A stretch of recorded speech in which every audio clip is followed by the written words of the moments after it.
Okay, so last time we discovered an extremely important property of these grid puzzles uh, by accident, basically, which is that sometimes when you randomly shuffle the grid tiles, the puzzle is impossible to solve.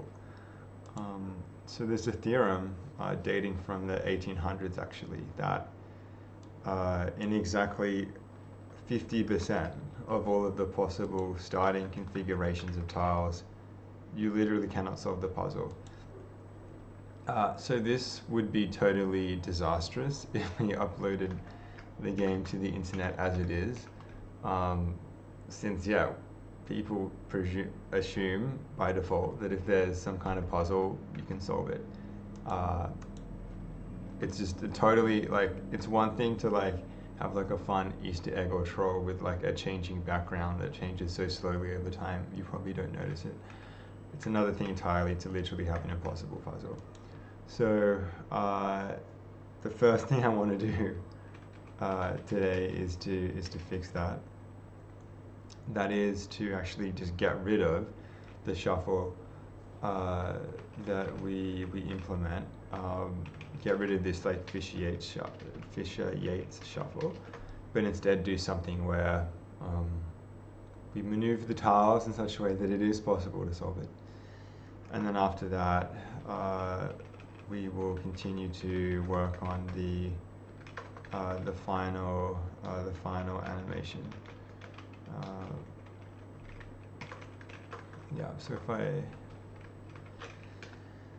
the animation we had last time, we rewrote all of like we combined two of the shaders into one, so that we could effectively implement this transition. Um, I'm happy with this. This looks dope. I'm happy for this to be like a conclusion to the end of the game. Almost, asterisk. I feel like I want to have some kind of quote here. I did some searching online and I found a very nice a quote from the creator of Zig that I think is important and one that I think I wish more people would reflect on. So I want to include that in the game. But to begin with, it will be we'll do the shuffle first. Okay, so we're going to have to replace this Fisher-Yates puzzle, shuffle. Um, I haven't completed the exercise, that is to say, solved the exercise of figuring out if there's, for what grid configurations the puzzle is actually solvable. I haven't looked at the proof online. I don't want to spoil it for myself. There may be some really nice way of computing given like basically given a shuffle, even just given a permutation, figuring out if something's possible or not. It would be great if it was as nice as just computing the say like the determinant of the permutation. That would be really nice. But later down the line, I want to kind of just basically like get this game done so I can move on to other aspects of work, other projects. But really unexpected and cool thing. Like it's unexpectedly deep. Like I was expecting it to just be solvable for grid dimension equals 3 and above, but no. So I think what I want to do is instead of shuffling it, we basically randomly try like 1,000 moves and then see what happens. There's some theorem from like Brownian motion that says like the fact that you like get away from the starting position is like in some dimensions is, I need to look into it more, like won't happen. We'll see if it happens in the case of this puzzle. But yeah, I think these kinds of puzzles have been actually studied a lot by computer scientists. So there's probably like a fair bit of algorithm literature out there, which is cool. Something to look into, I think, in the future.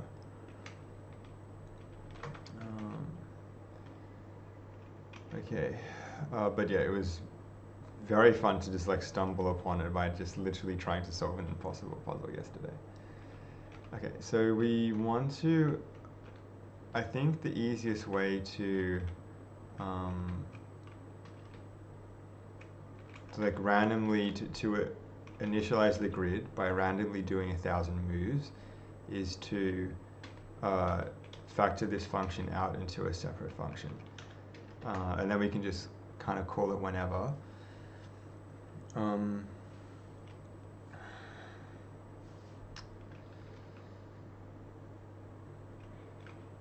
Yeah, do we need to be, are there any extra considerations we need when determining this stuff? Also, why is,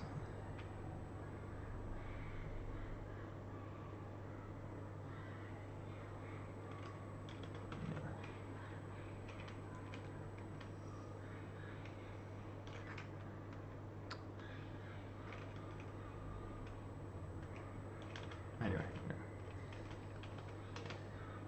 So yeah, is there anything in here we need to be mindful of when we're factoring this out?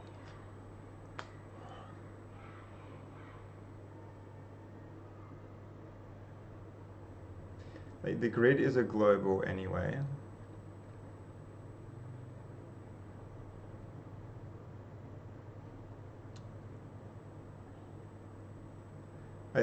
I kind of want to just, oh, okay.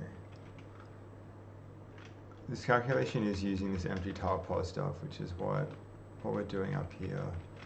I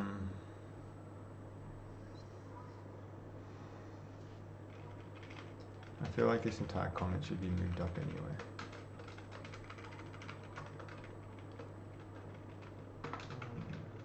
E.g.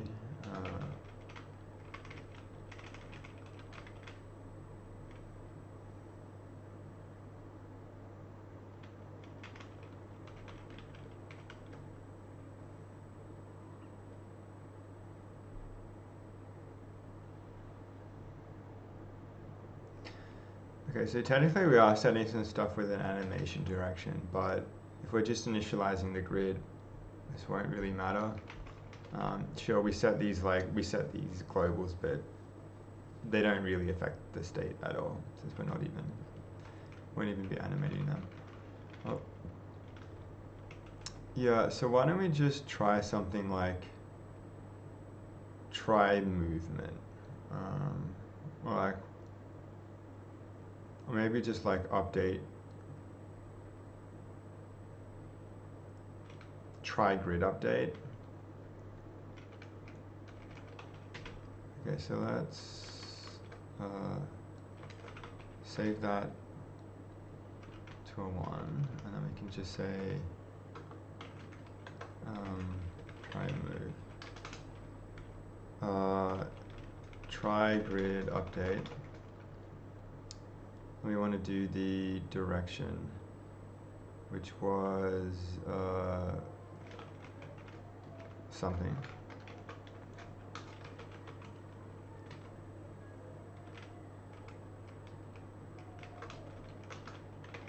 Try grid update. And so we're switching on the tile movement direction here, so we want to say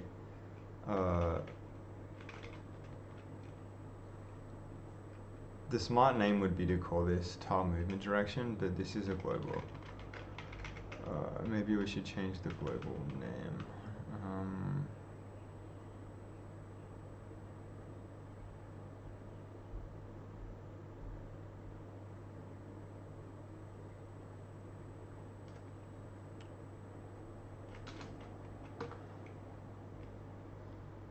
Let's change this to current tile movement direction.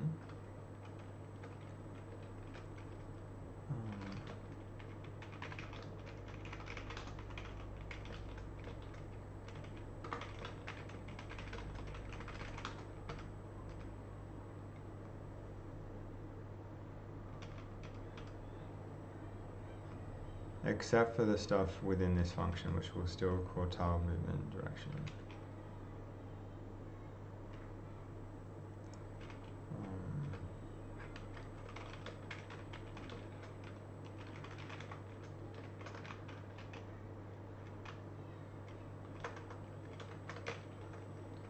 Okay, and then when we actually call try movement direction, oh, it should be called like try update.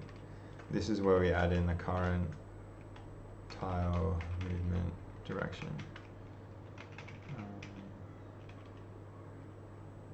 And we're not expecting anything to return from this. Okay.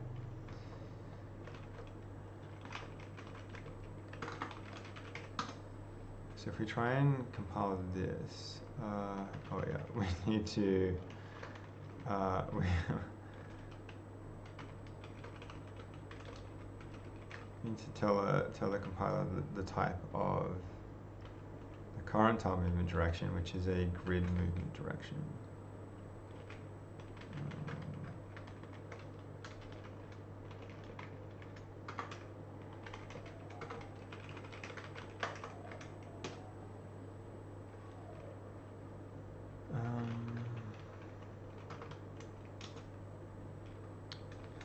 Yeah, for the time being, let's set the grid dimension back to 2.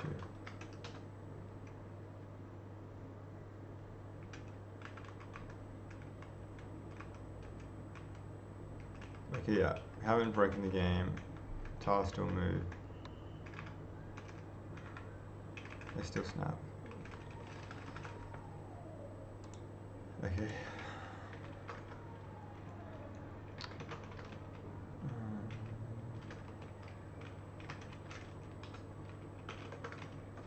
Okay, so now we can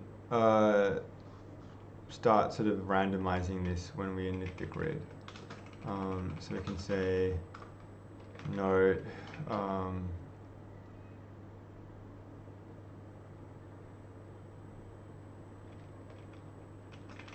initializing the grid with the random shuffle will produce a puzzle that is impossible to solve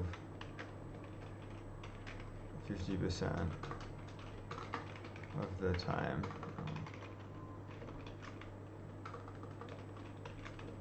Yeah, we like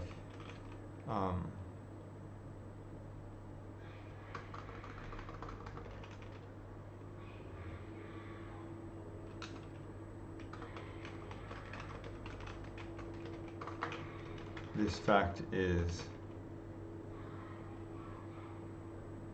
left as a highly recommended exercise to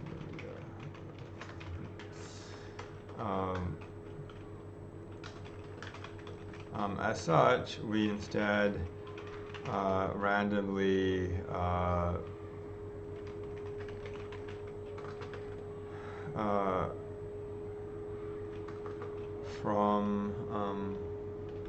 from a starting solved state, we randomly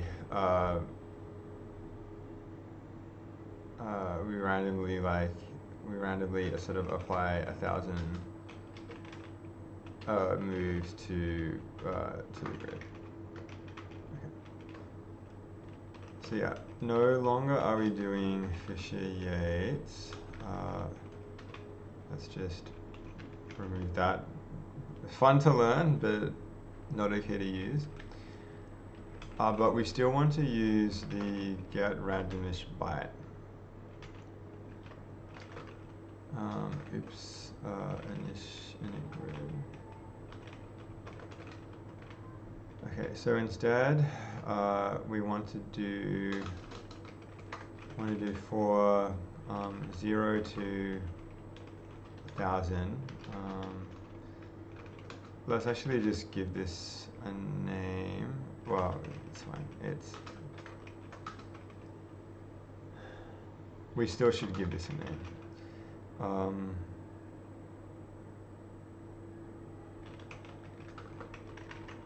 Number of random moves.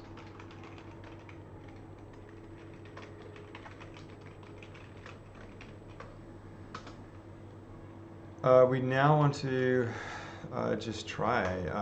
We now want to get a random number.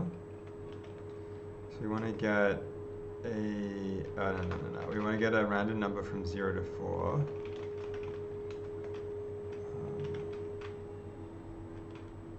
So we want to do get randomish byte up to. So we want to say random int is equal to get randomish byte up to the limit, in this case 4. We then want to say a random direction is, this is going to be a,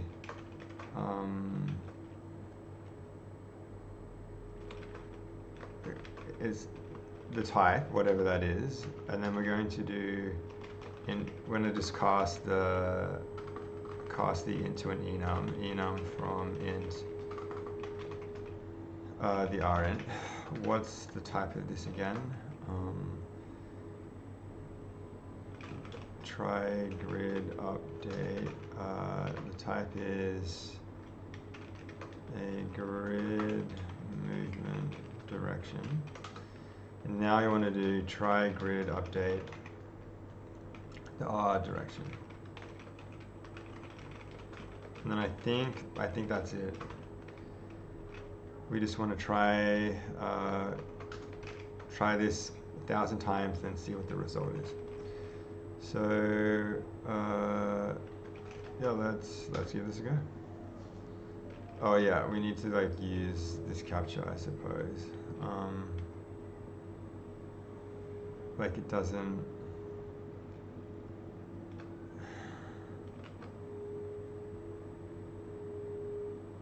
Maybe a while loop here is better. It's more appropriate. Odin just makes me want to use for loops whenever possible. So we can just say while, okay,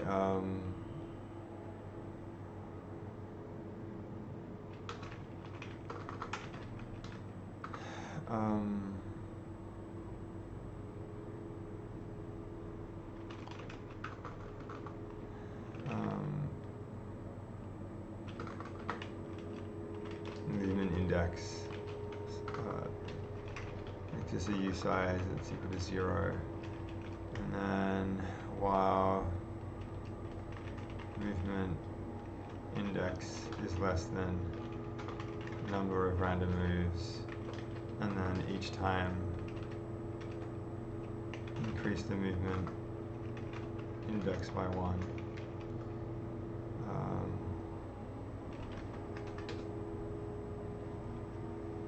Local variable is never mutated. What? Isn't that what that is doing?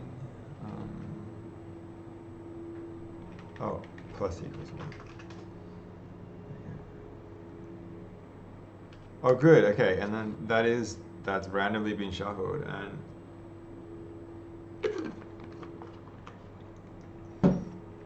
but crucially, it's actually solvable this time. Oh no, it's like producing the same thing each time. What?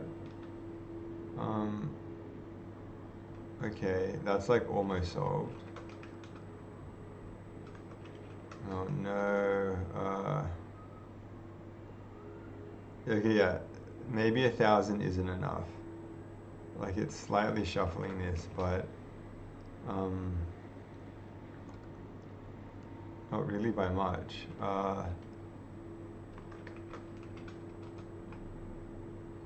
Okay, yeah, I think this deep theorem from like the Brownian motion mathematics is affecting this, I think.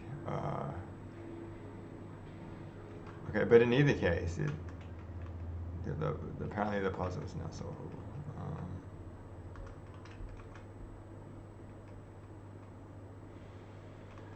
Although, like, alarmingly, I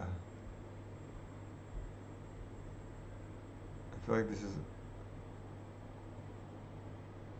Okay, no, let's honestly try and solve this one.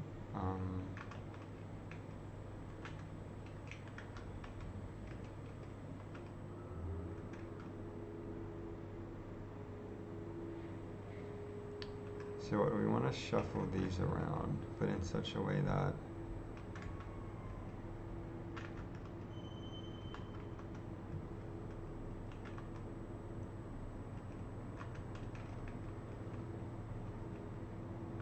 anyway, I'm just slightly annoyed that these bottom three not being shuffled. What if we increase the limit, say to like 5,000?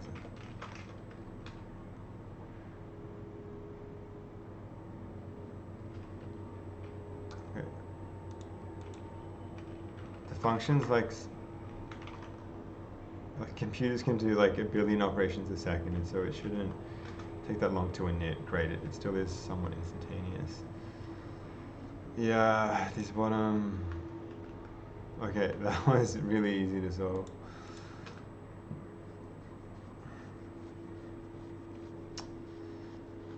Yeah.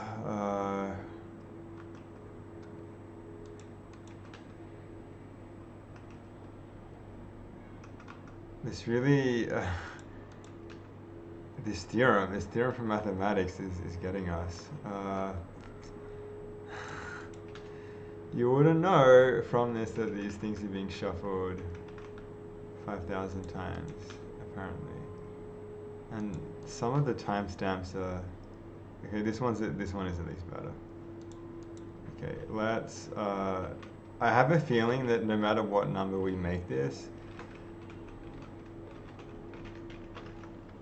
shuffling theorem tells us that it's basically going to be like the same. We'll see. Okay, no, that was okay. That's okay. That's a bit better. Is that the same? That kind of looks the same. Yeah, we're just getting the same thing because of the timestamps. Yeah, that one's trivial to solve. Okay, this is quite annoying.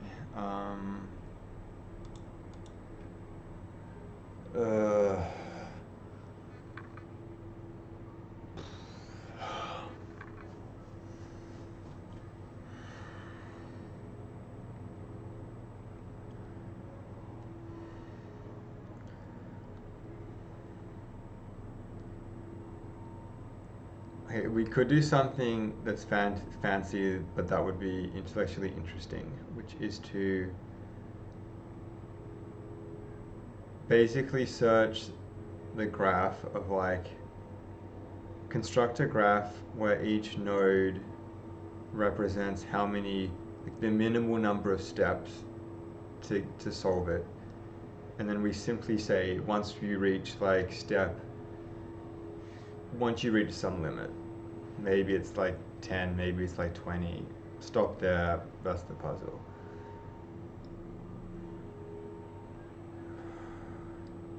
Like on another day, I would be really interested in implementing this, but at the same time,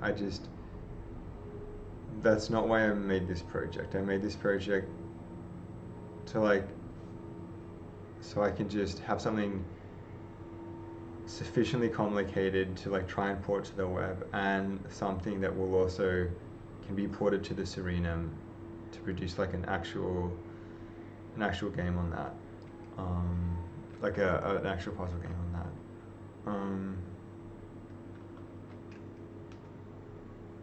But it is satisfying to be, again, just verifying this theorem from mathematics.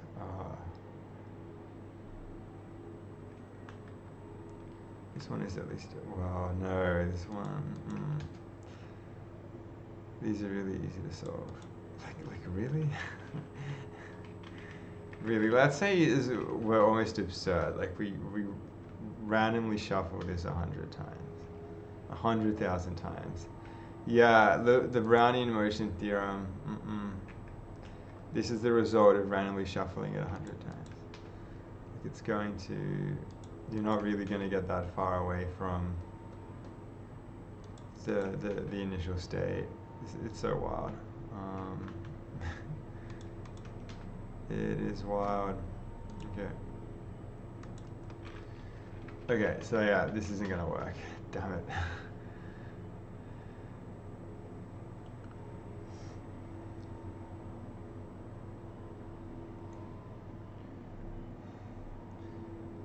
Okay, one thing we could do, which is almost as bad, is to preload this with a selection of kind of like salt this with some puzzles that are like actually sufficiently, that are both solvable but sufficiently complicated, and then, you know, manipulate those a bit. Maybe we just do like again, I guess the number doesn't matter, but maybe just like 100. And then we kind of, the point then is that you will randomly be choosing maybe like one of like 3 or 4 starting configurations, and then each of those will themselves be slightly adjusted that it's okay.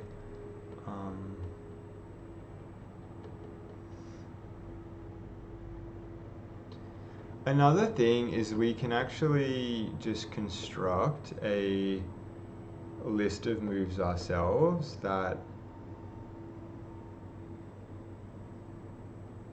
like sufficiently like shuffles things, and then we could just like apply some of those instead. I kind of like that version better.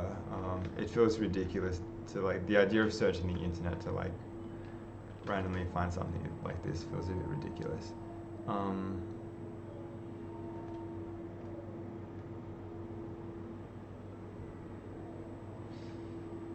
Okay, so how do we want to do this? Let's first of all disable the like win condition, or always set the is1 to be false.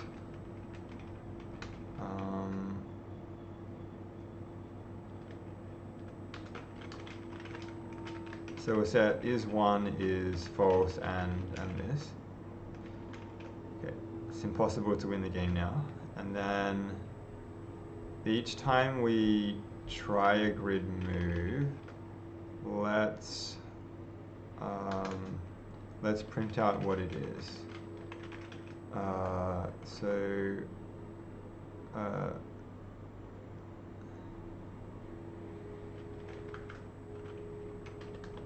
But without, we want to just copy something from the terminal, we do. So we'll just print out the number, and then we want to say as just a U8 int from enum the current tile movement direction.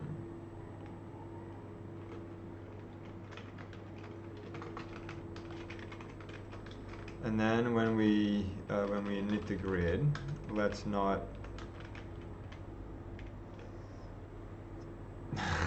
like it's always, it's very satisfying to sort of know there's like a math theorem in the background that like displays these kind of things, and then just to like really put it to the test, and then it's like the theorem says, it's like like it's so cool that someone has theoretically proven that, like, you know, you can make as many you can like literally basically make as many moves as you want in this. Like you could just make this 1,000,000, and generally it's still going to look like it's never been shuffled, because it's like it's never really going to get that far away from. I need to refresh myself with the theorem, but the idea is that it doesn't actually move away that far from the origin a lot of the time. Okay, so let's just forget all of this. Let me start there. Okay. Oh no, we don't want to be doing lots of no moves at all. If we go to, let's just say if the provided the current movement direction is not equal to none, print out what it is.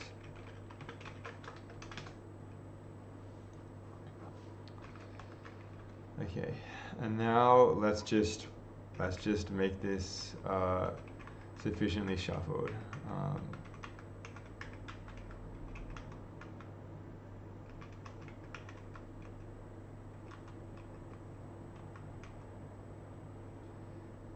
If we're going to actually want this to be in the 4x4 case, we should OBS Studio disconnected. What?